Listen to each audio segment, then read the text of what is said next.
የአቶ ጌታቸው ረዳ የአብይ አህመድ የምስራቅ አፍሪካ ጉዳዮች አማካሪ መሆን በራሱ አቶ ጌታቸው ረዳ ባለው ፖለቲካዊ ስብዕና በፈጠረው ተጽዕኖ በነበረው ሚና እና በመሳሰሉ ጉዳዮች ምክንያት በራሱ ራሱን ችሎ ትልቅ አነጋጋሪነት እንዳለው ሆኖ ግን ከዛም ትንሽ ሰፋ አድርገን ይህንን አገዛዝ እንዴት ነው ሪሊ ዲል ማድረግ ያለብን? ከአገዛዙ ጋር ያለን ግንኙነት ሊኖር ከሆነ እንዴት ያለ መሆን ነው ያለበት? ድርድርም አብሮ መስራትም ትብብርም ሌላም ነገር ሁሉ በዚህ ውስጥ ተካቶ የሚታይ ነገር ስለሆነ ሰፋ አድርገን እንድናየው ፈልጋለሁ። ሀሳቦች አሉኝ እኔ እዚህ ላይ በጣም ጠንከር ያሉ ሀሳቦች። ግን እስቲ መጀመሪያ ስታየው ምን እንዳልክ የጠበቅከው መሆን አለመሆኑንና ምን ትርጉም እንደሰጠህ እስቲ ሀሳብ አንሳና ከዛ ተከትሎ ያሉኝን አስተያየቶች አቅርብ። ማለት ሹመቱን በተመለከተ ማለት ነው? አዎ እውነቱን ለመናገር ብዙም አልደነቀኝም በሁለት ምክንያት።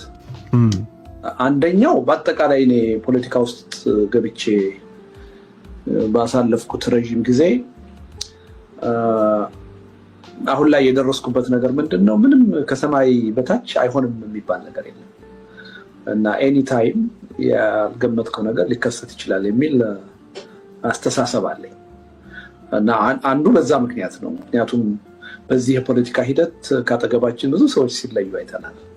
ልንገምተው ልናስበው የማንችል አቋም ላይ ያገኘናቸው ብዙዎች አሉ እና በቃ ነገ ከነገ ወዲያ ማንም የሆነ ቦታ ላይ ቢገኝ አይደንቅም የሚል አይነት አስተሳሰብ ይዣለሁ ረዘም ካሉ ዓመታት ጀምሮ እና አንዱ ለሱ ምክንያት ይመስለኛል። ሁለተኛው ግን አቶ ጌታቸው ያው አንተም በቅርብ እንደምታውቀው ከዚህ ከውስጣዊ የድርጅት ችግራቸው ጋር በተያያዘ አንዳንድ መግለጫዎችን መስጠት ሲጀምሩ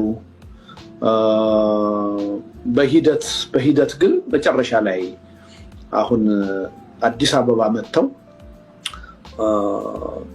ያን ቃለ መጠይቅ ከሰጡ በኋላ ማለት ካንተ ጋር ቃለ መጠይቅ ከማድረጋቸው በፊት የሰጡት ቃለ መጠይቅ ፕሬስ ኮንፈረንስ በሰጡበት ወቅት አንዳንድ የተናገሯቸው ነገሮች ወዴት አቅጣጫ እየሄዱ እንደሆኑ ለእኔ ትንሽ በግልጽ የሚያሳዩ ነበሩ። ለምሳሌ አንደኛ የዚህ የዲዲአርን ወይም የፕሪቶሪያውን ስምምነት ተፈጻሚ አለመሆን ዋናዎቹ ችግሮች እኛ ነን የሚለው አባባል በጣም ከባድ አባባል ነበር እና ይሄን ለምን አሉ?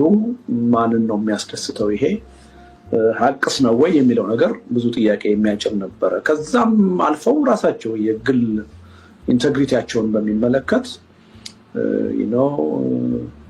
ምን ነበር አንድ የተጠቀሙበት ቃል ነበር፣ ሳጭበረብር ነው የኖርኩት ወይስ ምን ነበር?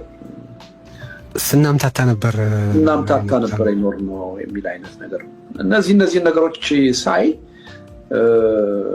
በዚህ ላይ ቀደም ብሎም ከስልጣናቸው እንዲነሱ ጥያቄ ሲቀርብ እኔን ከስልጣን ለማስነሳት ከፈለጋችሁ ጠቅላይ ሚኒስትር አብይን አነጋግሩ አይነት ነገር ሲናገሩ እስከ መጨረሻው ሰዓትም ድረስ ነገሮች በፈለጓቸው መንገድ ሳይሄዱ ሲቀሩ የክብር ምርጫ መምረጥ ይችሉ ነበረ። ራሳቸውን ከኃላፊነት አውጥተው ጉዳዩን ለህዝብ መስጠት ይችሉ ነበረ። ግን እስከ መጨረሻው ሰዓት ድረስ ኢቨን አዲስ አበባ መጥተው ያን ቃለ መጠይቅ ሲሰጡ ራሱ እስከ ወዲያኛው ከህወሓት ጋር መነጠላቸውን ራሱ ባሳወቁበት ዕለት እንኳን ማህተሙ በእጄ ነው እና ስልጣኑ የኔ ነው አይነት አባባል ነው የተጠቀሙት እና ይሄን ሳይ ነገሮች ብዙ ርቀት እንደሄዱ ገምቼ ነበር እና አይ ከዚህ በኋላ አቶ ጌታቸው በትግራይ ፖለቲካ ውስጥ ብዙ ሚና የሚኖራቸው አይመስለኝም። ጠቅላይ ሚኒስትሩ